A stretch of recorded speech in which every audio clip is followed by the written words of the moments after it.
getting back to the Markham versus Marvel thing, like, and like you said, it's like it seems almost like so distant, so far away, and all that stuff. But then again, you went to the same high school as Hayden Christensen, and I don't know how did that. he even graduate though? Did We he? take pride in Hayden Christensen though. That's what I figured. Like, is it? Like, do people go He around? went to the Darth same Vader drama going- program that I did, Yeah. and so I was like, after my news got out, my drama teacher was thriving. He taught Darth Vader and Miss Marvel. Like, how crazy is that? Yeah. It's cool. And then it's also interesting that there was a white guy that went to Unionville High School, right? Like, doesn't that seem so far and distant away? Like, I know. It's so rare nowadays. So it's like, well, I'm looking at class photos of Unionville High School, and it's like, oh, there's a white person. Yeah. Yeah. I mean, there's more white people in the arts programs, I guess, but yeah, people coming from Stouffville and stuff. So. Okay, so first off, I just want to say, I get it. You get what? High school. Kamala. Another adventure shirt. Cute. She thinks I'm some kind of weirdo. You were a weirdo. Boys. Excuse me?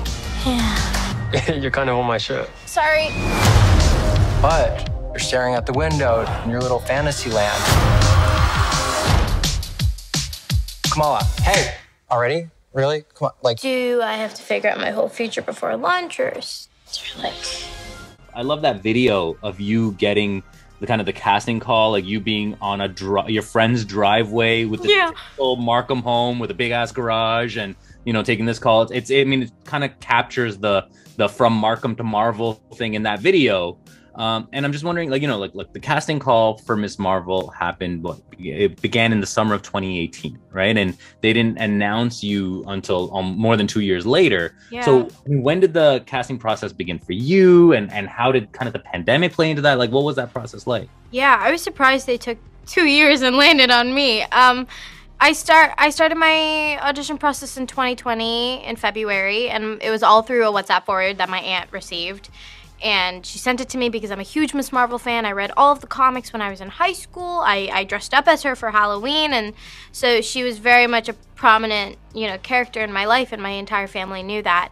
And so yeah, I wasn't ever gonna go into the acting world, but this was just something that felt so fated that I had to try. And yeah, February, I sent my self-tape. 2 days later, they call me to LA. Then I'm in LA with my dad, and it was like the greatest time of my life, just being in that room with so many Marvel producers and people with Marvel Studios on their hats and jackets, and it was the coolest feeling ever, and I wanted to take full advantage of being there. And so then the pandemic hit and my next screen test got canceled, so they just sent me like literally one email and were like, you're still very much in the running, we just have to figure some stuff out on our end. And I was like, okay, well, I gotta figure out university, but great. Take your time. Yeah, I was like, do I accept college applications or what? And June hits, and they ask for another screen test over Zoom. And I thought it went terribly, but clearly not. And then a week later, literally on the last day of high school, I got the call on my friend's driveway.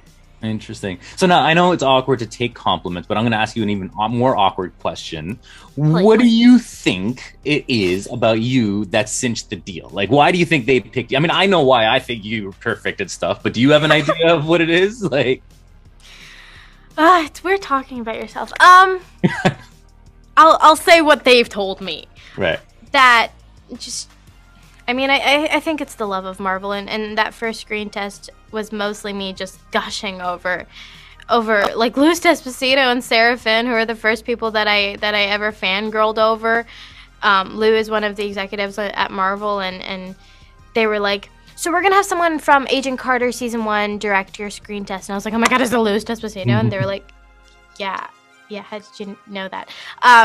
So that's like, I have so much love and passion for Marvel, and it was my entire life, and these characters just mean so much to me, and it kind of, as cheesy as it sounds, it really makes you feel like you're a part of something. The Marvel fandom for me and for thousands, if not millions of other people, is that it's comfortable, and it's home. Like I can't do my taxes, but I've seen Iron Man 1 like 50 bajillion times, so I've got that going for me. But yeah, I think they just saw that passion, and I knew this character, I lived her life, and I felt like the comics were truly written for me and about me.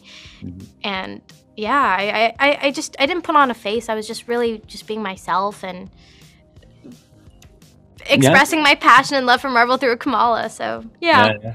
Well, I mean, so let me, like, here's the thing, right? Like, one thing I'm taken aback by, but just looking at the poster for Miss Marvel, right? It really stands apart from the rest, because your typical Marvel poster is like, there's your hero and there's the sidekick and there's the villains and there's, you know, this one is like family.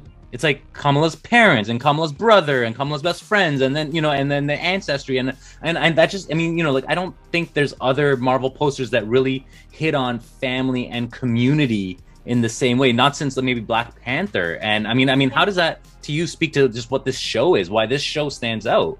Yeah, I think it's so incredibly important to show children of immigrant parents who are proud of their culture and don't neglect it. And for Kamala, her family is her rock. It's her guiding voice throughout her hero's journey, and they really, you know, motivate her and encourage her to at her core just be a good human, you know, because that's what a hero is. It's not about the powers or the fancy capes. It's about their motivations and the why they fight, who they're fighting for, you know, what separates them from the rest of the Avengers. And so Kamala just has so much heart, and a lot of that comes from the characters in her life. You know, Bruno, Nakia, her entire family, they're really a part of the story, and we wanted to make sure that we highlight that. Also, she's like the only superhero besides, I guess, the Wasp, whose parents are both alive. Right. So that's cool.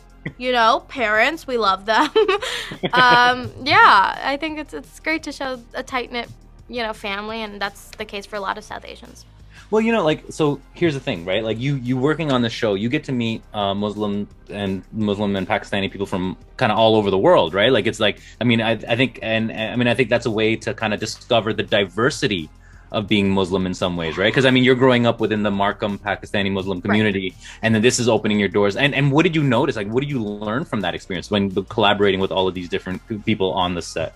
It was so inspiring for me, and I hate using that word because I always feel it like sounds really cheesy, but it's true. Like, I grew up quite disconnected from my culture, which is, you know, my parents tried the best they could. I grew up with all four of my grandparents. I went to mosque. I had family friends who are Pakistani, but just I never felt connected to that part of me. And I think it was because just I was so enamored by Hollywood and by American pop culture, and being brown in Hollywood never really went hand in hand. I never saw myself represented in that light. So I felt like, okay, I can't be myself if I want to be a part of this world. And now here I am in this world, and I'm working with, you know, so many incredibly talented South Asian and Muslim creatives who are so in touch with their culture, and they're so cool. Like, I want to be them. Like, they're such, you know, talented people, and they've just really made me learn a lot about my culture, and seeing them,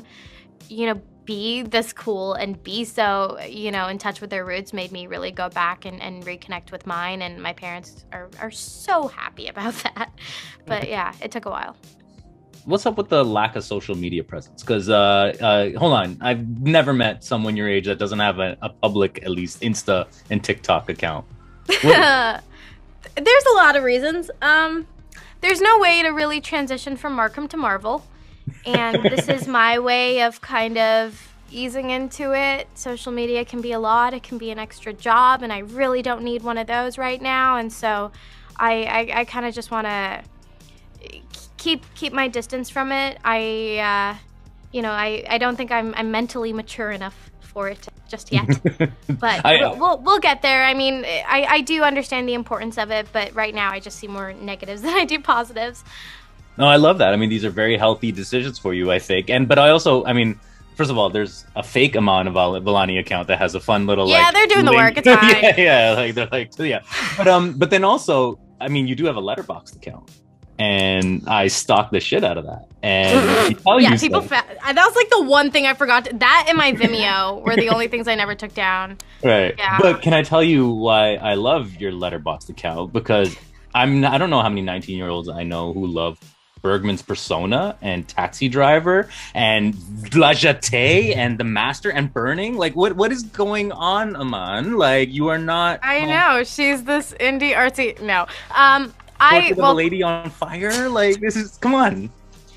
Well, I was going through a phase in high school where I thought I was really artsy and would only watch like art house movies. And then I joined the TIFF Next Wave committee. And so there was always, at least on my side, I felt like there was this unspoken competition of who's seen more movies and who's seen more obscure movies. And so I really just went through a whole phase of like Czechoslovakian movies and like French movies. Like Agnes Varda is my favorite director. And so it's just, I don't know. Also just, you're exposed to an entirely new world when you watch movies with subtitles, and I think the director of Parasite said a very similar thing at the Oscars. But it's so true, and your film and TV literally shape how we see people in this world. And if you're only watching, only Hollywood movies or only movies of a certain genre, that's fine, but you're not going to be exposed to that many people. And there's so many different cultures out there, and people have made movies about them. They just need more, recognition. Well, I mean, but the thing is, look, I mean, you were part of the TIFF Next Wave committee, and again, like for me, I mean, I'll just like when I was growing up as a little film nerd teenager, it was hard for me to get people from Scarborough to come with me downtown to watch this independent film. It was hard for me to get other people interested on that same wavelength, and I'm just like, and so like now you coming out of even further away from Markham and coming down to become part of the TIFF Next Wave committee, like what was your goal there? I mean, it's crushing me that this was just a phase, like as if you're no longer into the art house. No, I'm very much still in that whole cinephile world. I mean, TIFF happened over Instagram, and this happened over WhatsApp. So social media has been great for me. But yeah, it's so incredible to just be in a room with like 11 other kids from the GTA who all just share the same passion and love for cinema, and our job was literally to eat pizzas and watch movies all day. Who else, like, it's so incredible that we got to experience that, and also just highlight so many fresh and young voices and marginalized voices and Canadian voices, all, who are making movies about this coming of age experience. And we are 12 kids who all had a very different coming of age experience. And so I think, we were able to program a very eclectic mix of so many movies from so many different genres, all which kind of shed light on parts of the world we haven't seen before, or stories we haven't heard from yet. And it's so powerful to give teenagers that type of voice. Yeah, but I mean, so now I'm wondering. I mean, first of all, look, you guys programmed Flatland and Hala, and so like, I mean, of course, you did it. You did. I mean, I see exactly where like the what you put out there is testimony to everything you just said. Oh, I mean, I'm just wondering, like, is there an alternate universe? Is there somewhere in the multiverse? If you did not become Miss Marvel, what did you see yourself becoming? Because I'm seeing like you were maybe pursuing filmmaking or film criticism or something. Yeah, I mean, I was always so fascinated by film and cinema, and it was so, unattainable for me. Just like, I went to an art school, but no one was really going into the arts afterwards. It was just like something that was to put on your resume. And so that kind of made me a little sad, and I didn't really know what I could do here, what I can do in Toronto. And so I did apply to like film school, but I also applied to more academic courses and programs. And I was going to go to OCAD for integrated media, which is, essentially working with different mediums to make art, because I didn't know what I was good at. I didn't know what I liked. I just wanted to try everything. And now I am working with like 4 different directors and 3 different cinematographers and so many incredibly talented Muslim South Asian creatives who all are just, bringing so much of themselves into the work. And it's just, I'm like a sponge absorbing all of this film knowledge, and I've gotten the greatest crash course on film. So I don't know where to go from here. I'm just hoping the show finally comes out first. But yeah. Well, I mean, and I also, of course, I watched your short films on Vimeo, and I mean, first of all, it's like, I mean, something like Push, I'm like, look, she's experimenting. Something like, I'm so sorry, but it's like, and then, but also like the stop motion animation videos and stuff that you made. I'd like to say none of those were serious. I was bored in the pandemic. That was it. You were more productive than most teens I know during the pandemic when you say that, right? So, well, so then talk to me then about, again, now this is something that I think my generation had to deal with a lot. It's, being a brown kid or a kid of immigrants, or being an immigrant ourselves, having immigrant parents and telling them you're going to go into the arts. And I know that was a struggle. I mean, in the same way that in Miss Marvel, where Kamala's love of Captain Marvel is kind of suppressed by her mother, they're like, no, you got to kind of focus. That was the experience of a lot of immigrant kids. I don't know if that's the same for you because you're of a new generation, even though you were born in Pakistan. Like, yeah. How did that play out in your household? Pursuing. Well, my dad did have a fantasy of me becoming a dentist, but I think my parents kind of saw this coming as soon as I did start the arts program at UHS and the types of work that I was showing my family, and they were like stuff like Push, for example. They're like, I don't get it, but it looks good, I guess. But they were so supportive. My parents really didn't care what I did as long as A, I had passion for it, and B, I had some sort of path. They didn't want me to just like live in their basement forever. And yeah, it was hard to kind of see myself in the arts world because my brother, he's an engineer, and my mom's a nurse practitioner, my dad's an accountant. So I didn't really have anyone who is in the arts in my community, and so it is kind of daunting to take that on and to be the representative for that. And hopefully this does inspire, you know, more South Asian creatives to kind of just tell their stories and you know, put themselves out there and go for the arts because there is space for them there. Well, then in that case, like, then, I mean, I think you kind of suggested that how you did, there is a sort of sense of finding a community when making this show. Like, you found all these other brown, like, creatives who were inspiring. Is there also a sense of, I don't know if you've connected with them, but this sense of Canadian Marvel people? Because now there's Tatiana Maslany, Simu Liu, you know, Devery Jacobs, like, you're all going to have your own cabal. I don't know, the Canadian Avengers at some point. I don't know. Yeah, but I have spoken to Simu, and he was very sweet. And Maitreyi Ramakrishnan, who's in Never Have I Ever, we're like best friends, and so it's nice to have that little community of people who kind of get it and see just how monumental something like this is, especially for Canada and for South Asians and Pakistanis and Muslims, and you know, we're representing so many people, and yeah, it's crazy. I don't really know how to put it into words. Well, okay, so then let's get back to one last question about Miss Marvel. Okay. Now, the storytelling here is very interesting, and I heard you mention that, you know, it's like some of the influences are Ladybird and Scott Pilgrim, which I think is interesting because Brie Larson was in that. And yes, I see the visual styles and everything, but also with Ladybird, it's like, you know, like I totally see that because of the mom-daughter relationship and everything. I mean, so talk to me about like, you know, knowing, like, I'm sure you were familiar with Ladybird, and then kind of what do you take from that when you create this relationship? Because of course, this relationship got to throw a little curry on top, right? It's like it can't just be Ladybird. Like, how does it? Yeah. Yeah, well, a lot of it was the directors kind of talking to me about my real life relationship with my mom and with my school friends and just how I balance, like, you know, culture and religion and trying to fit into high school.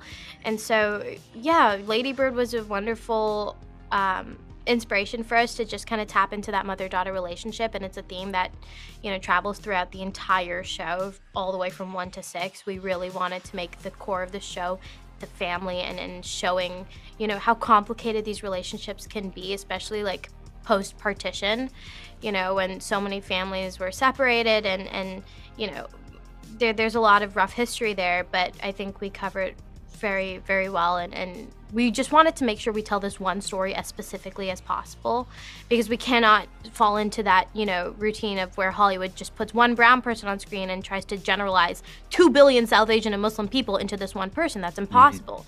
You know, we have to have so many different types of stories in order to represent as many people as we can, and Kamala's story is just one.